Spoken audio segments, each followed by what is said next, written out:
É isso, Luana? Isso aí, Merchou. Boa noite, Felipe. Luana Trindade aqui da Flá TV. Primeiro, parabéns pela vitória. Antes de mais nada, eu queria até exaltar o seu trabalho. São 13 jogos à frente do Flamengo, com 8 vitórias, 4 empates e uma única derrota. Inclusive, o time está a 10 jogos sem perder.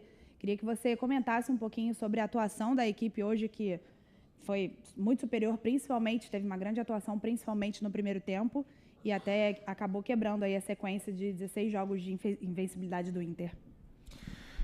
Tô muito feliz pela vitória, foi um grande jogo, um adversário à altura, que estava brigando pelo título, mas existe essa comunhão, essa sinergia com a torcida, os jogadores comprometidos durante a semana em todos os treinamentos, fizeram um jogo impecável, seguiram o plano de jogo de maneira perfeita e acho que fomos justos, tenho certeza que fomos justos vencedores dessa grande partida. E pelo que me falaram, o Inter foi a primeira vez que o Inter tomou 3 gols no Brasileiro, não confirmo esse dado, mas me falaram. E como você falou, 15 jogos sem perder, não é fácil. Né? Parece fácil, porque porque nós somos o Flamengo, porque estamos no Maracanã, então muitas vezes a gente dá por... é natural uma vitória assim, e não é natural.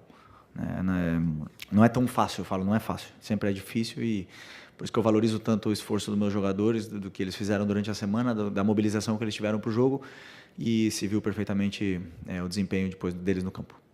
Felipe, aqui, lá em Fortaleza, você me falava que, independente de chance de título, poderia te cobrar que a equipe jogaria com vontade até o final e hoje, realmente, o Flamengo consegue jogar com essa vontade.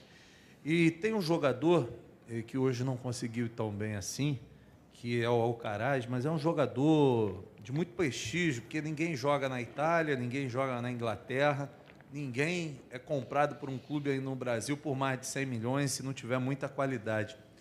O que você identifica nesse jogador? O que você acha que pode ser trabalhado para que o Alcaraz melhore e consiga mostrar o futebol que a gente sabe que ele tem?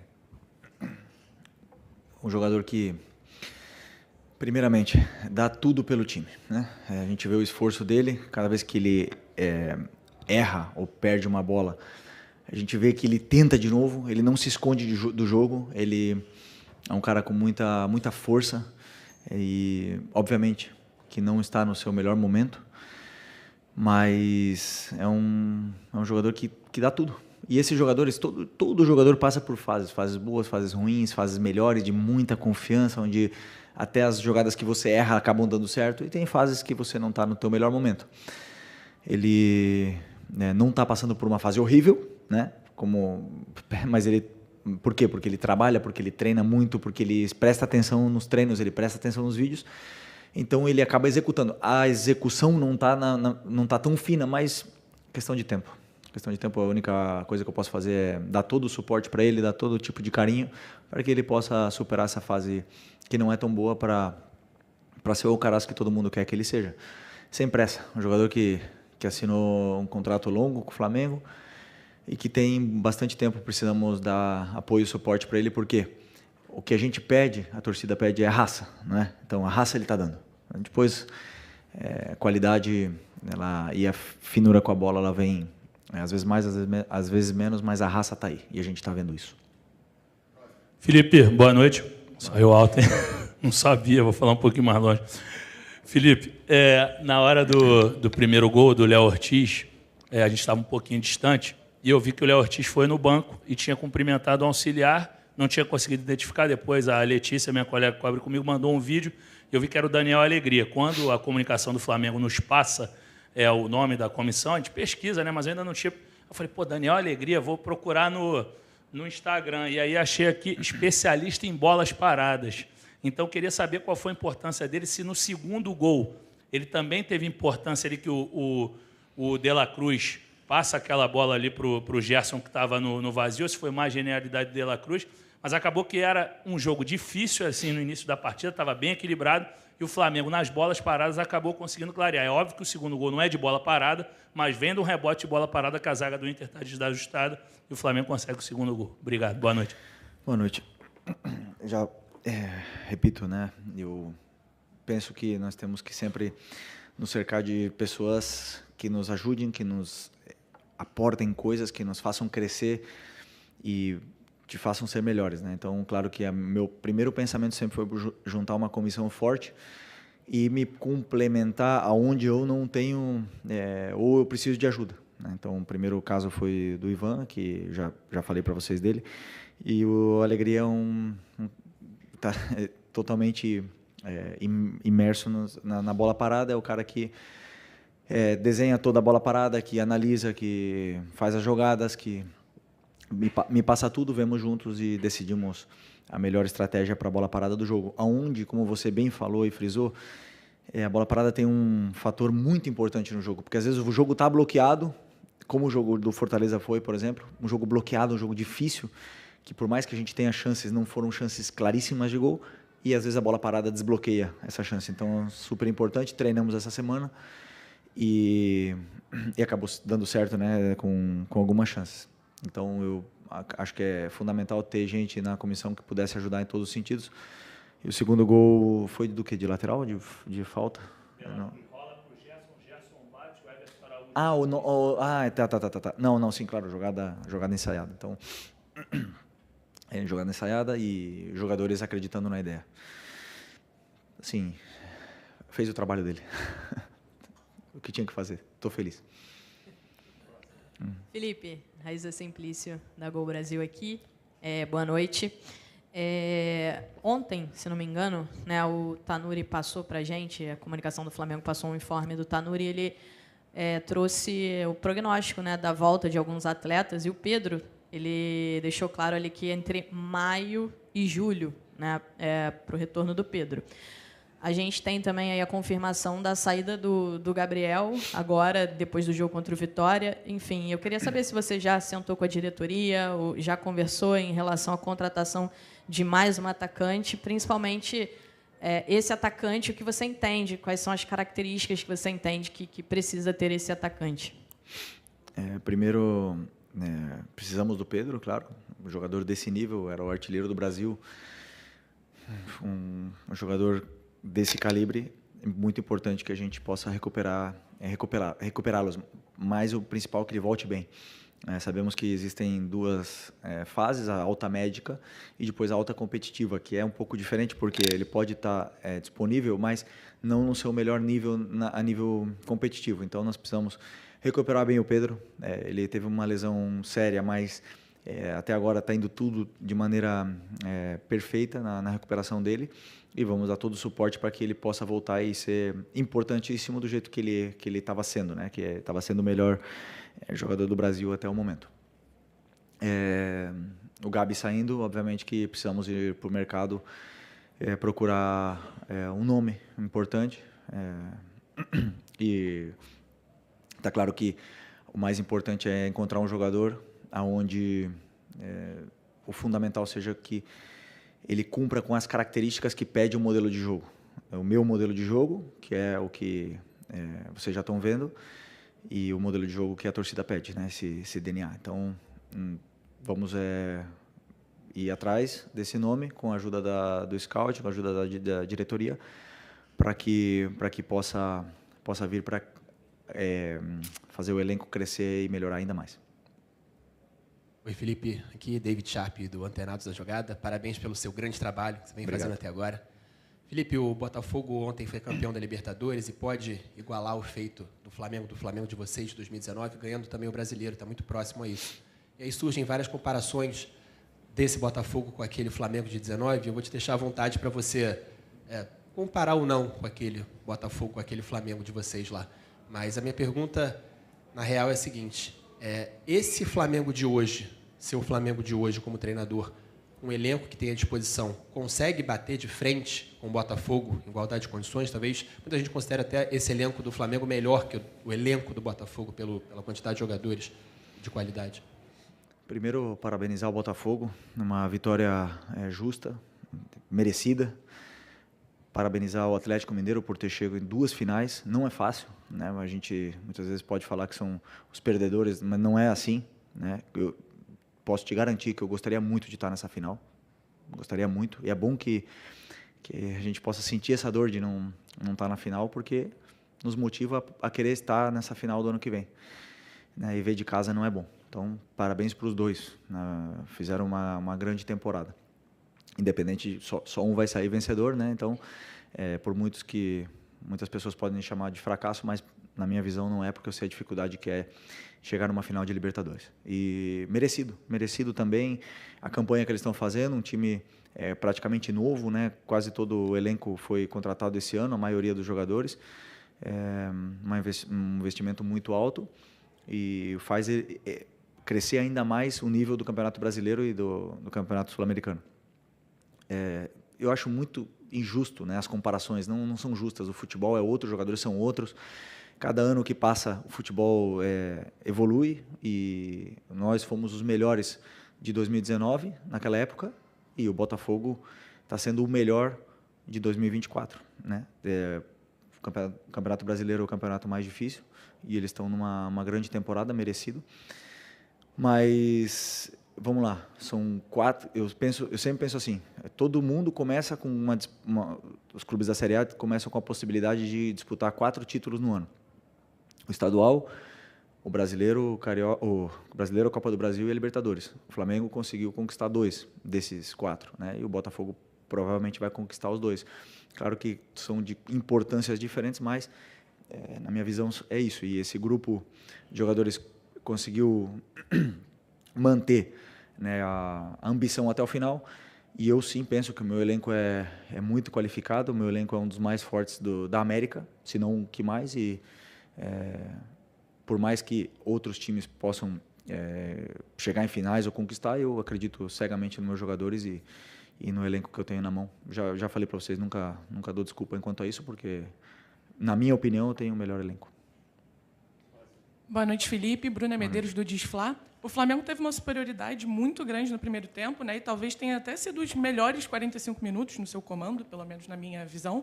Mas no segundo tempo, né, mudou muito o cenário ali, o Internacional conseguiu diminuir, quase empatou o jogo, teve até algumas oportunidades. Queria que você explicasse um pouquinho essa diferença de um tempo para o outro. Obrigada.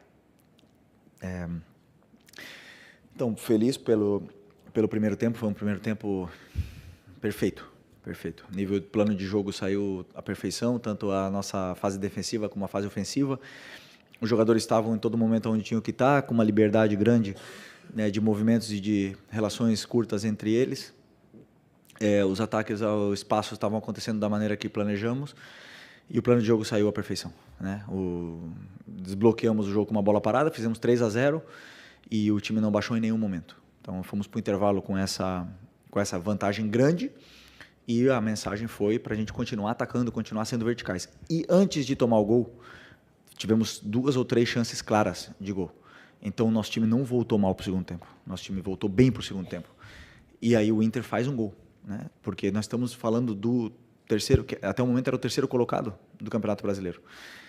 E eles fizeram um gol. E claro que é um grande time. Claro, tem Alan Patrick no outro lado. Tem o Thiago Maia, que estava aqui no Flamengo, do outro lado. Tem o Valência, que estava do outro lado. O Wesley, que é um dos melhores pontas do Brasil, do outro lado. Obviamente que o Bernabé, que talvez tenha sido um dos melhores laterais desse ano, no Campeonato Brasileiro, então, obviamente que é difícil jogar contra um time assim. E eles acabaram fazendo o segundo gol, né? O segundo gol teve toda essa polêmica, mas acabaram fazendo o segundo gol e o time soube sofrer, soube se defender até o final.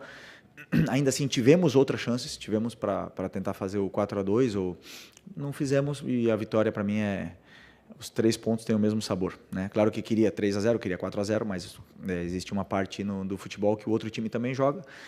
Souberam nos pressionar no final e o nosso time soube defender e saímos com a vitória merecidamente. Boa noite, Felipe. Vinícius Sacramento, MS Web Rádio. Eu gostaria que você projetasse o confronto contra o Criciúma, já que na quarta-feira você não vai ter o Gerson e não vai ter o De La Cruz suspensos contra um adversário perigoso que vai fazer seu último jogo em casa, está na zona de rebaixamento e precisa muito desse resultado. O que o torcedor pode esperar do seu confronto contra o Criciúma lá na quarta-feira? Pode esperar o que eles estão, que nossos jogadores falem no campo. É a única coisa que eles podem esperar, que a gente possa ir para Criciúma com os jogadores que que estão muito bem, trabalhando, estão com confiança, foram campeões, querem jogar, querem continuar melhorando, querem competir entre eles, estão treinando forte. Vamos para Criciúma para fazer um jogo do mesmo nível que fizemos de hoje, fizemos o mesmo nível que fizemos no Cuiabá contra o Fortaleza, e tentar vencer, que essa camisa ela exige vencer, vencer, vencer. Então, assim, não tenho nada a prometer, senão trabalho, preparar bem um jogo contra o Criciúma. É um adversário que vem numa fase que não é tão boa, está no rebaixamento, joga com nervosismo, e a gente tem que jogar com as nossas armas para poder vencer.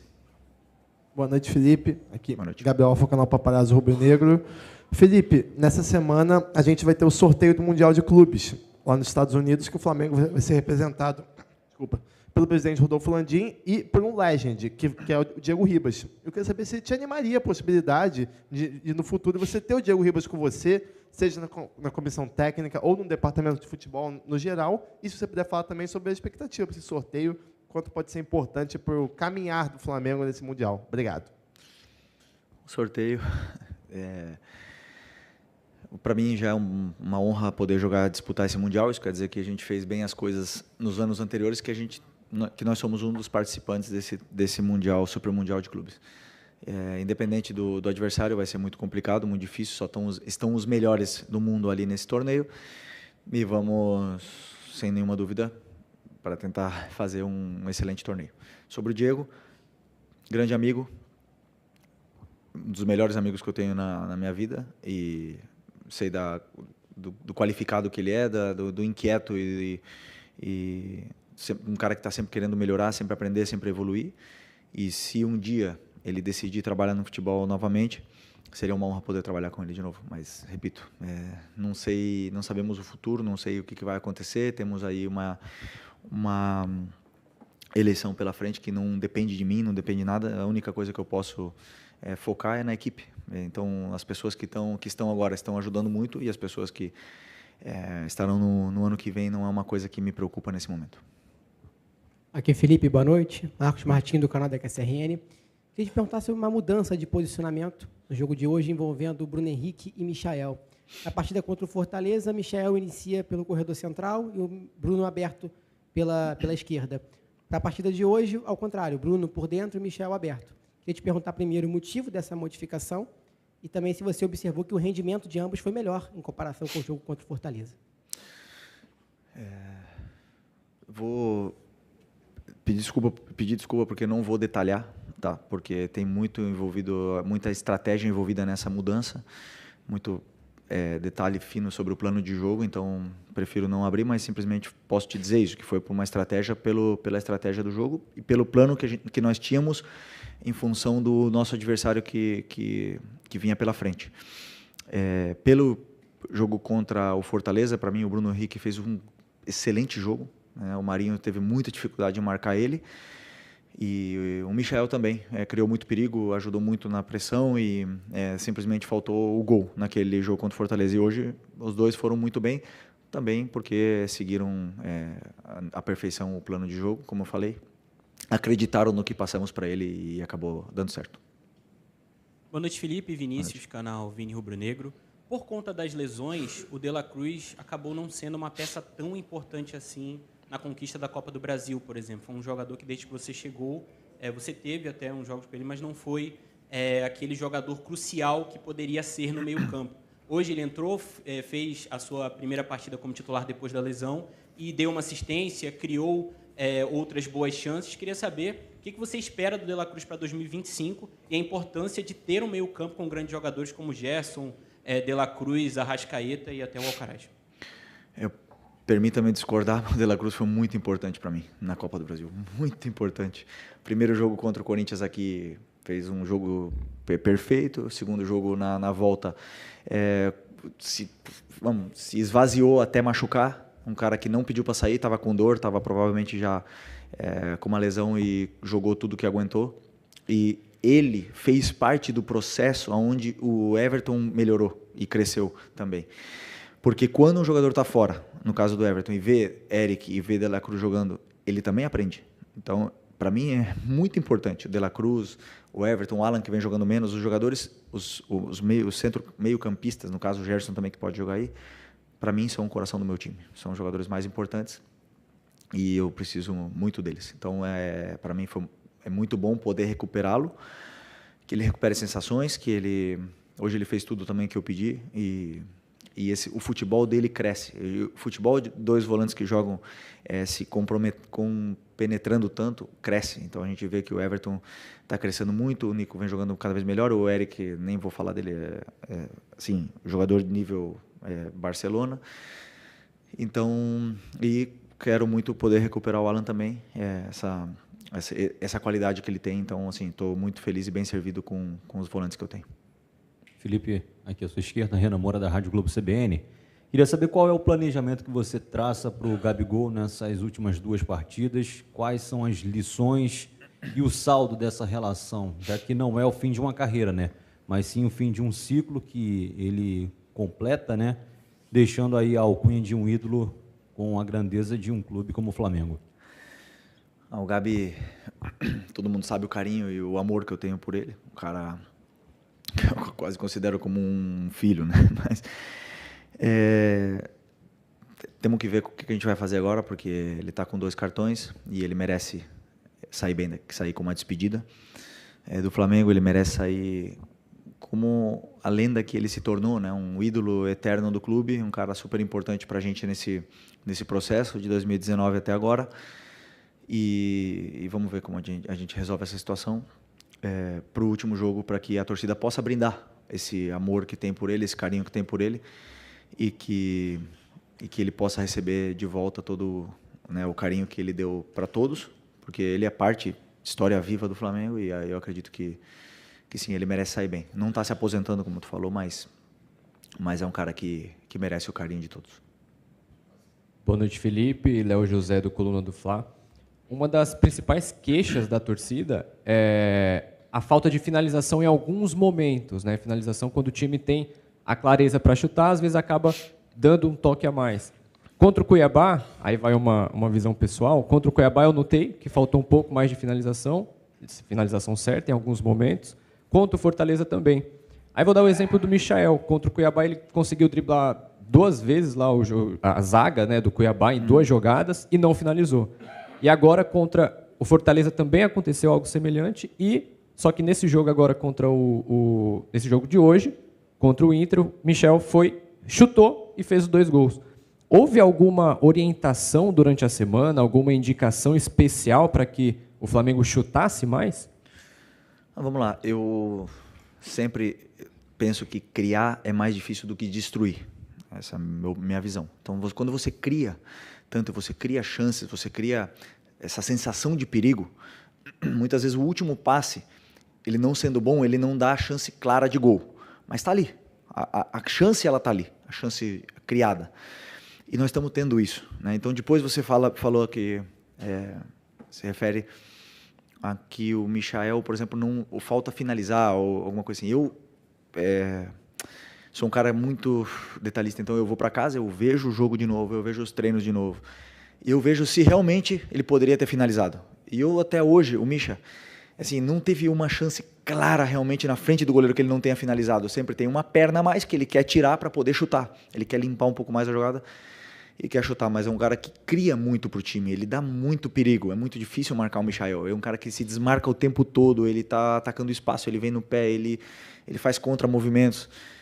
Então ele cria muito. E por incrível que pareça, hoje criamos e fizemos 3 gols. Né? Fizemos 3. No outro jogo, as outras perguntas foram que o time cria e não faz. E eu falei, é a mesma coisa. Tem hora que a bola vai entrar e tem hora que a bola não vai entrar. Depende do dia, depende do adversário, depende da chance ou do momento do jogador, depende de tudo isso. Mas que o time está criando muito. Meu objetivo é que crie o dobro. A única coisa que eu posso fazer para os jogadores se sentirem com mais confiança é que criem o dobro do que estão criando agora. É a única coisa que está no meu controle. Depois, dentro do campo, a qualidade é deles. Okay. Professor, última pergunta aqui. Beleza. Boa noite, Felipe. Sidão Marinho da Litoral News. Queria voltar no assunto do Super Mundial do ano que vem. Porque você pode ter um grupo com o Simeone do Atlético de Madrid e, quem sabe, o Jorge Jesus do Al Hilal. Claro que é sorteio, né? Não tem como adivinhar, mas você gostaria dessa possibilidade? Queria que você aprofundasse um pouco mais no objetivo do Flamengo dentro dessa disputa. Tem 3 equipes do Rio de Janeiro. Se isso também pode mexer um pouco mais com essa rivalidade da performance da equipe. E se é possível para uma equipe brasileira sonhar com o título desse Super Mundial, na sua visão. Obrigado. São muitas perguntas dentro da pergunta, mas eu vou primeiro... Assim, claro que quando o Flamengo vai para uma competição, vai para ganhar. A gente nunca vai... vamos lá para passar da fase de grupos. Não, temos que ser realistas. Então, Bayern de Munique, Barcelona, Real Madrid, então, todos os times lá que têm um poder econômico, então os melhores jogadores do mundo nesses clubes. É fácil? Não é. Não existe nada fácil. A Libertadores não é fácil, o Brasileiro não é fácil e tudo mais, mas tudo pode acontecer. E nós temos, claro que, botar a camisa do Flamengo e ir para ganhar o jogo que vier pela frente. Sobre se vier o Atlético, o Al Hilal, a única vantagem é que eu conheço eles e eles não conhecem tanto, não me conhecem tanto os bastidores, mas eu conheço os bastidores deles. Mas no final das contas, quem joga são os jogadores. E quem faz a diferença são eles. Então, o time do Atlético de Madrid está num grande momento e eu penso que vai ganhar o Mundial quem tiver no melhor momento. Então, agora não adianta nada a gente poder falar do Mundial ou não, porque o Fluminense não está num bom momento. Mas até junho pode estar num grande momento. E pode acontecer ao contrário com o Botafogo, ou com o Real Madrid, ou não sei, com qualquer outro clube. Então, é muito cedo para falar do Mundial. Temos muita coisa ainda pela frente. E a única coisa que eu posso repetir é que é um privilégio estar lá. Valeu. Muito obrigado, gente.